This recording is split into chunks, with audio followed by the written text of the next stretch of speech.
Estamos aquí con Adán, aficionado al fútbol.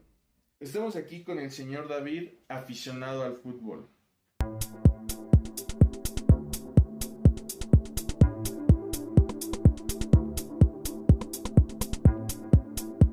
Probablemente en la final de 1984 es cuando defino probablemente mi preferencia futbolística, aunque yo ya jugaba fútbol antes. Bueno, o sea, siendo niño pues lo juegas en la calle desde temprana edad, pero probablemente en el 84 en la final en Querétaro, ese Pumas América me marcó demasiado porque vi a todos los adultos en favor de la América, pero lo que pasó esa noche fue totalmente horroroso en cuanto a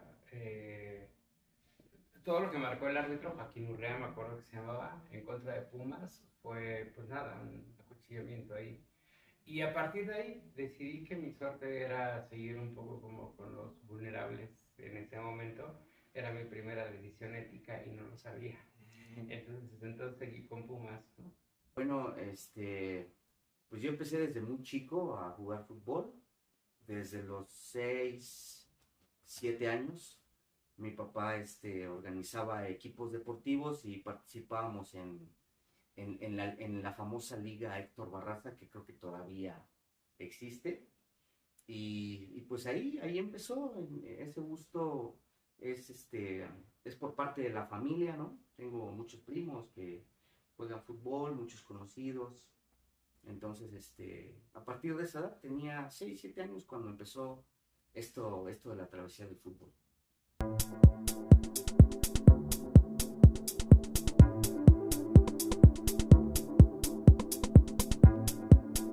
Solo ser un comentarista de banca. Ok.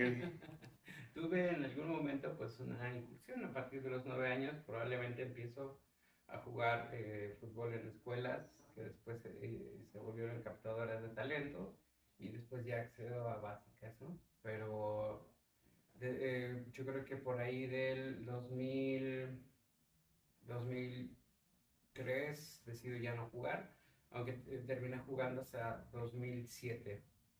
Pero como tal, una carrera de ruptura de ligamentos es la que me aleja del fútbol, ¿no? Una barrida en Morelia, me acuerdo perfectamente, jugábamos contra las fuerzas básicas de Morelia y ahí una barrida justo a la mitad de la pierna me hace girar así la rodilla, se me rompen los ligamentos. Ok, pero entonces desde el 84 hasta acá has tenido el rol activo de aficionado. Sí, siempre me gustó el fútbol, siempre. Quizá ahora menos, porque el fútbol se ha transformado bastante.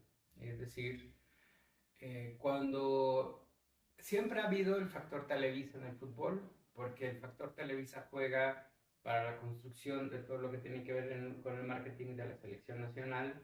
De hecho, ellos tuvieron los derechos de la selección nacional prácticamente total, incluso de transmisión, hasta hace unos años. Después ya TV Azteca les empieza a pelear, pero no solamente. Ahora me parece que va a haber incluso una televisora, no me acuerdo si Fox Sports o ESPN, que va a tener los derechos de la selección, por lo que Televisa va a empezar a subordinarse con eso.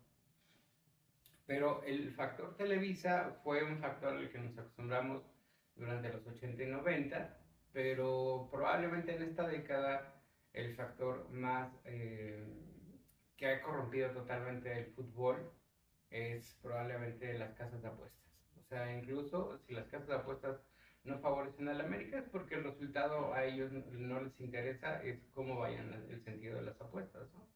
Entonces, cuando tú empezabas a ver básicamente la publicidad en las playeras de los equipos y ya venían, por ejemplo, en el Real Madrid es sintomático, los partidos del Real Madrid no son heroicos, pertenecen justamente a la lógica de la casa de apuestas.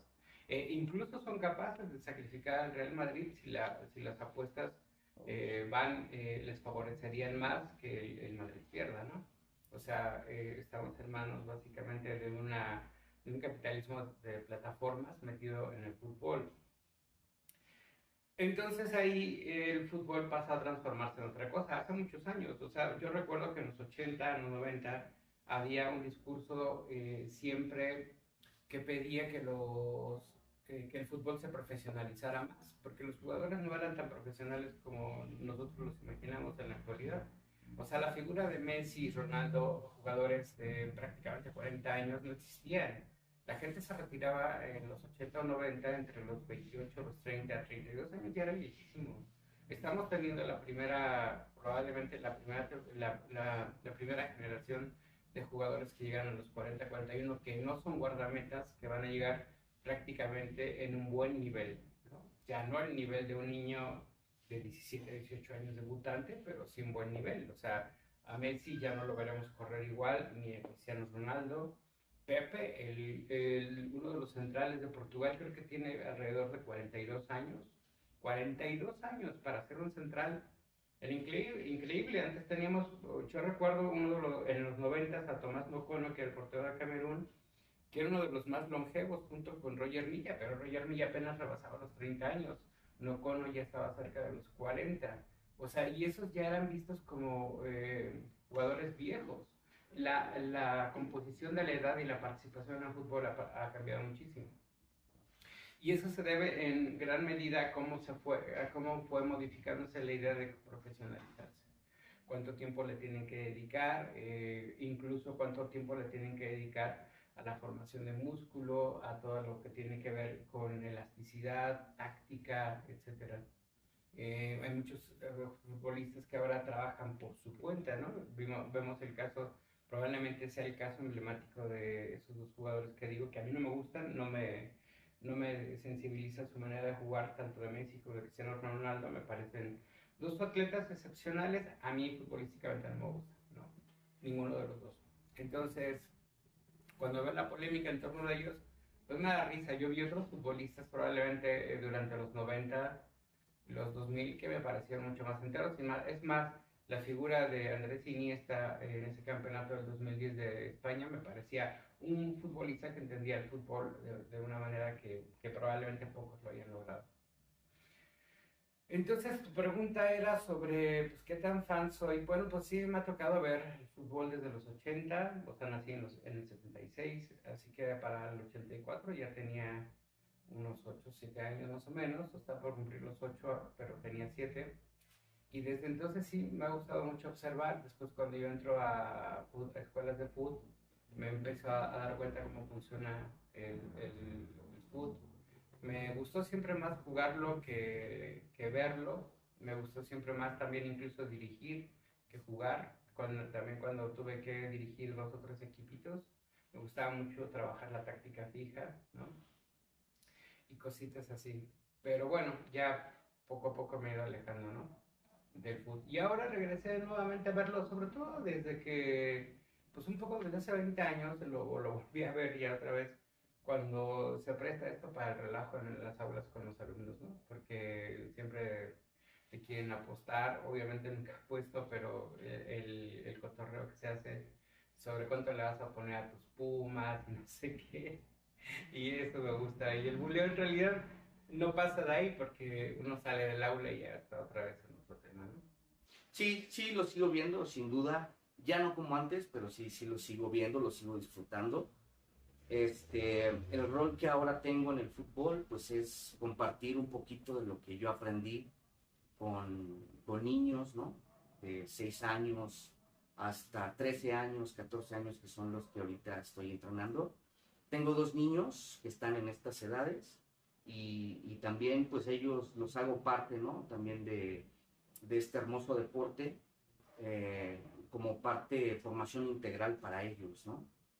Tienen la parte del estudio, el estudio siempre va a ser primero, pero sí buscamos, o sí busco como papá, que ellos tengan esa oportunidad de hacer deporte, porque pues también es bueno para su salud, ¿no? Es bueno para su salud y te ayuda a ver desde otra perspectiva el crecimiento que vas teniendo, ¿no? Actualmente te digo, entreno con este grupo de niños solamente los fines de semana. El equipo se llama Titanes y es una historia bien, bien curiosa, bien padre, porque muchos me han preguntado por qué le llamo Titanes, ¿no? Se viene la pandemia, todo esto que nos tocó vivir, ¿no? Hace algunos años yo tenía una escuela de fútbol que se llamaba Joyitas y ahí teníamos ya pues un grupo de niños con los que trabajábamos de manera rutinaria en ciertos días a la semana. Pero se viene toda esta parte de la pandemia y pues nos lleva a pues, prácticamente cerrar la escuela, ¿no? Porque no podíamos tener actividades. Entonces, para no exponer a ningún familiar, ni mucho menos a los niños, pues teníamos que seguir esas indicaciones. Entonces cerramos la escuela y pues tuvimos que esperar un año, año y medio para que pudiéramos más o menos retomar estas actividades, ¿no? Entonces, pues la pandemia como que va cediendo un poco y pues mis hijos, yo ya los tenía también ahí entrenando en esa escuela de fútbol y me cuestionaban mucho, oye papá, pues, ¿cuándo nos vamos a entrenar nuevamente, no? ¿Cuándo nos vamos a entrenar?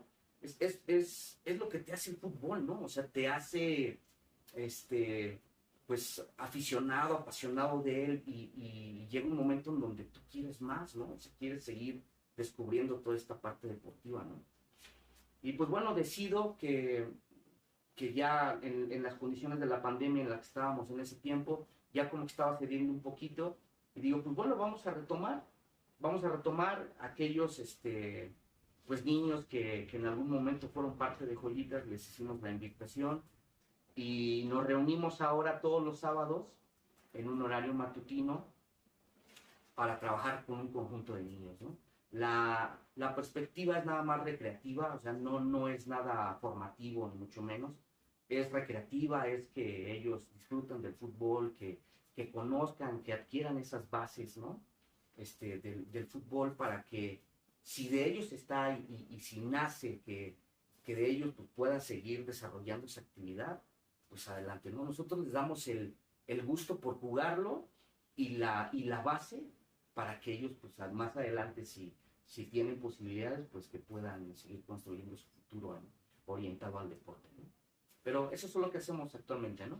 Sí vemos partidos con toda la familia, igual con mis hijos, y también le dedicamos este ratito los fines de semana para compartir lo bonito del fútbol con otras personas.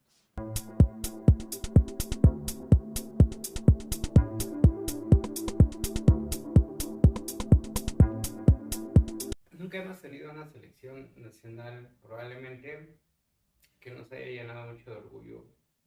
Hay una excepción, quizá la del 94 y por su carácter aguerrido y cómo logró su clasificación. Y probablemente por el tipo de futbolistas que alinearon, ¿no? Estamos hablando de esa generación de Ambriz, de Aspe, de Campos, de Claudio Suárez, de Luis García, ¿no? Eran jugadores aguerridos. Después probablemente las siguientes selecciones también hayan tenido su nivel de competitividad porque el fútbol fue evolucionando, pero creo que una de las cosas que más daño le hace a la selección es la Liga MX. El concepto Liga MX es el principal daño de la selección nacional. Y el factor Televisa, desde luego, siempre ha influido. Factor Televisa. Por ejemplo, tú te fijas que los jugadores dedican mucho tiempo a comerciales. ¿Por qué tendría que estar haciendo eso un jugador? Y eso lo vimos desde los 80, los 90. Yo me acuerdo de los comerciales en los que salía Hugo Sánchez anunciando Parmalat y pastas dentríficas y cosas así siempre. O sea, siempre le han tratado de extraer el mayor valor a un jugador como figura pública. O sea, no sé. Me parece por lo menos algo que no va, que no corresponde. Bueno, yo recuerdo que veía esos partidos, ¿no? De Luis Hernández, Cuauhtémoc Blanco y bueno, algunos otros jugadores. Creo que, pues bueno, se ha tenido muy buenos jugadores, muy buenos jugadores a través de las diferentes generaciones. Yo recordaba a esos equipos de Chivas, en donde Chivas era el proveedor prácticamente único de esa selección nacional, ¿no? De esos jugadores. Y pues bueno, ahorita el fútbol pues, ha cambiado mucho, ¿no? Ha cambiado mucho. Hay pues nuevos jugadores que sin duda pueden aportar, ¿no? Que sin duda pueden aportar para la selección. yo creo que el pertenecer a la selección mexicana, pues a nivel fútbol, pues es el mayor logro que tú puedes conseguir como jugador, ¿no? Entonces, pues cualquiera que esté ahí, ¿no? Es porque tiene las condiciones y porque sin duda alguna se siente agradecido, se siente comprometido para responder, ¿no? Por el fútbol del país. Perfecto. Entonces, Mundial en México 2026. ¿Sí o no? ¿Y por qué? Sí, sin duda sí, el fútbol pues es uno de los deportes más vistos en todo el mundo, ¿no? Creo que es una de las justas más emblemáticas de todo el mundo, pero tenerlo aquí en México, pues creo que pues nos viene bien a los mexicanos, ¿no? Nos viene bien, aunque nos hubiera gustado que también en otras zonas estuviéramos incluidos, ¿no? Por ejemplo, aquí el estadio del Nemesio 10, pues creo que está a la altura de que pueda estar o pudo haber sido considerado dentro de esos estadios. Sin embargo, pues bueno, sí estoy a favor, sin duda alguna, pues es un orgullo el que podamos recibir un mundial.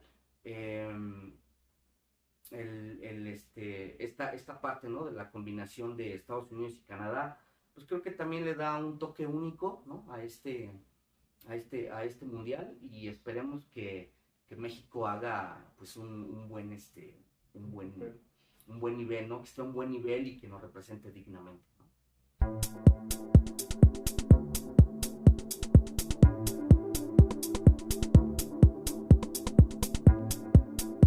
No convenía, la verdad no convenía que fuera en México, son 10 partidos. Y tú estás viendo todo lo que está suponiendo 10 partidos. Por ejemplo, lo que acarrea en las ciudades donde va a ocurrir, ¿no? Que es Monterrey, Guadalajara y Ciudad de México. Vamos a hablar concretamente del caso Ciudad de México.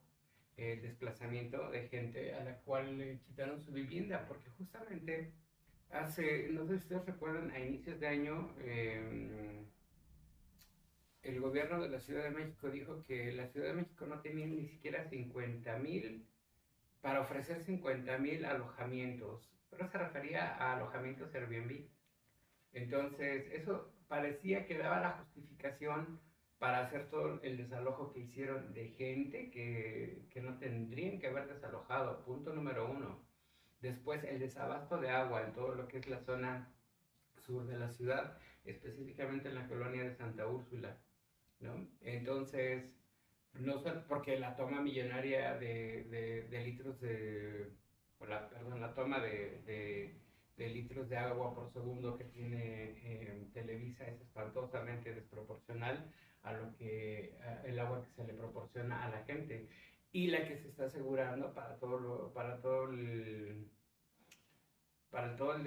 es que no me resistiría a usar la palabra desarrollo inmobiliario, pero toda la movida inmobiliaria para toda esa gente que viene de fuera.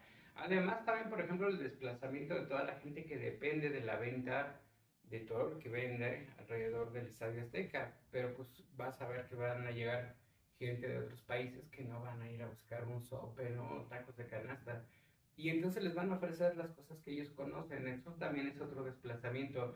Además de toda la transformación que ha significado en la infraestructura de la ciudad para favorecer el acceso al Estadio Azteca a un único punto, movilizar hacia un único punto.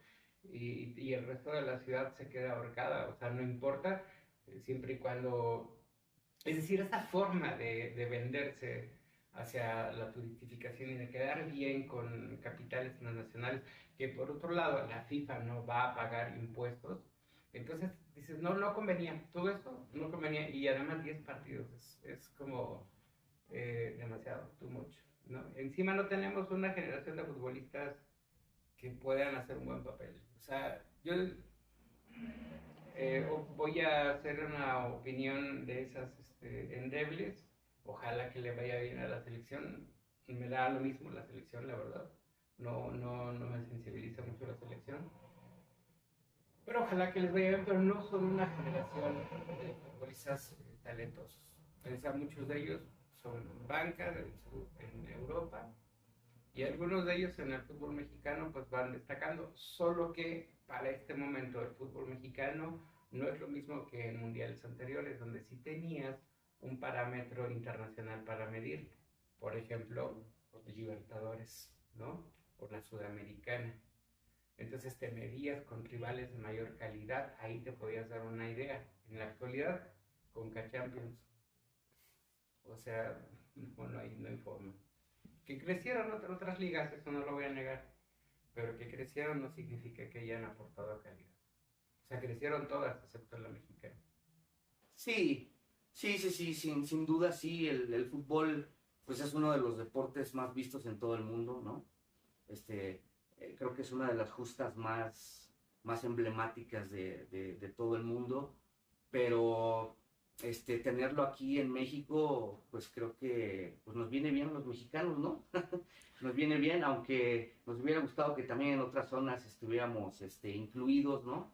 Por ejemplo, aquí el estadio del Nemesio 10, pues creo que está a la altura de que pueda estar o pudo haber sido considerado dentro de esos estadios. Sin embargo, pues bueno, sí estoy a favor, sin duda alguna, pues es un orgullo el que podamos recibir un mundial.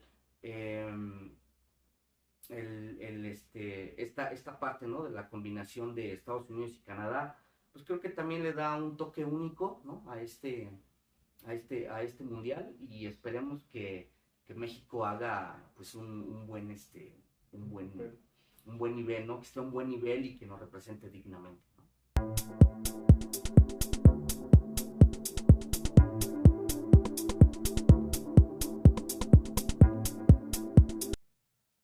Eh, Habría que ver cuáles son, o sea, tendremos que discutir cuáles son los atributos del capitán de la selección.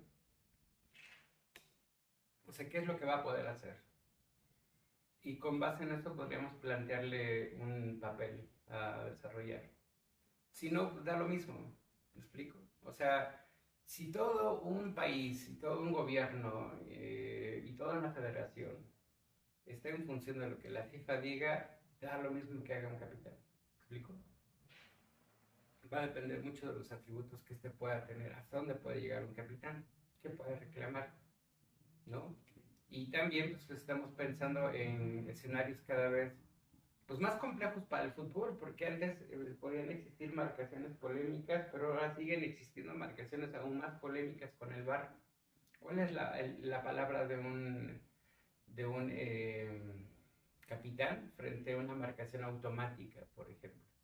Lo vimos apenas recién hace unos días, unas semanas, no recuerdo, 2 semanas, con un fuera de lugar América Pumas, y prácticamente la tecnología por default determina que eso es fuera de lugar, cuando probablemente a criterio humano se hubiera dicho, pues no procedía el fuera de lugar, era gol del América.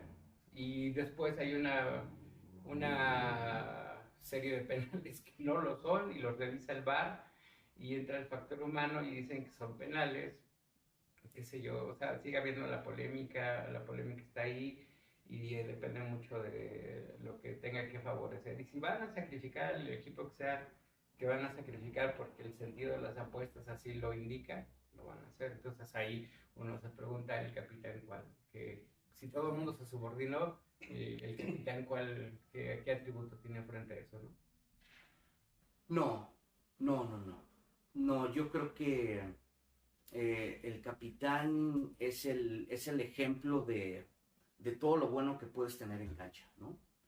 De todo lo bueno. Él tiene que tener esa cordura, esa templanza, el primero en poner el esfuerzo para que todo lo demás lo sigan, pero no se gana gritando y no se gana exponiendo al compañero, ¿no?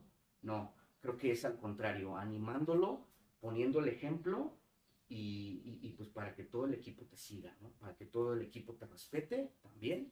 Y creo que ese es el mejor esquema que un capitán puede definir dentro de un campo.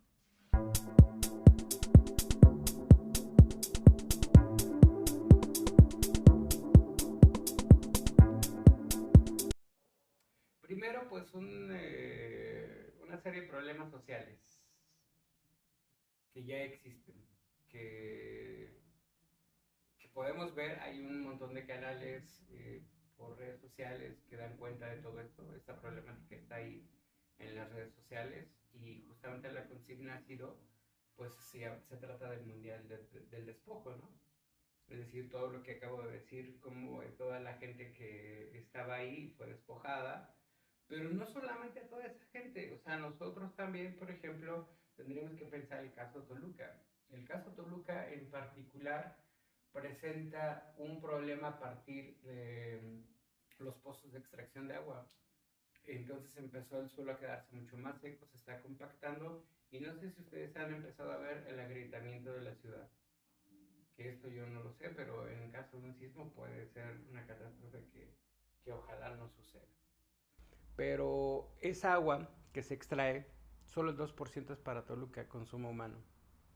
En el resto, y de la que se designa para Ciudad de México, ¿cuánta es para consumo humano?